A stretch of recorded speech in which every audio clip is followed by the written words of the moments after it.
So hello guys and welcome back to the channel. Today I'm going to show you how to change your Shopify store currency.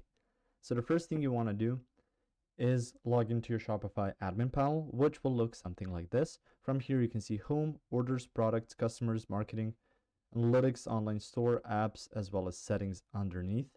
So click on the settings part. On there you can see general, plan, billing, users, payments, markets, customer events, stuff like that. You can scroll down a bit to see some store defaults setup. So you can see here currency display. To manage the currencies, customers go to markets. You can also go to the three dots right here. So click on that. From here you can see the option change store currency and change currency formatting. If you wish to change the currency, click on this.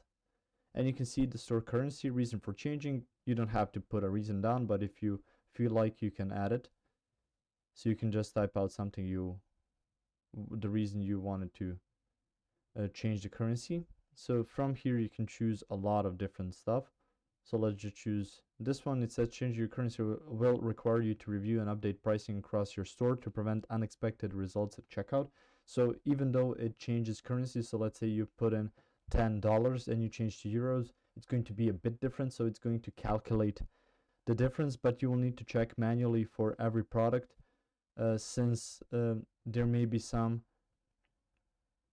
differences that you don't expect to be there, or you calculate maybe a bit different price, then calculated a price a bit differently, so it should be checked either way. If you found this information helpful or useful, you can like the video. You can also share the video.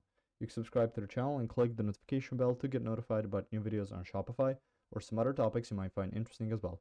Thank you very much for watching this video, and as always, I'll see you guys in the next one. Goodbye.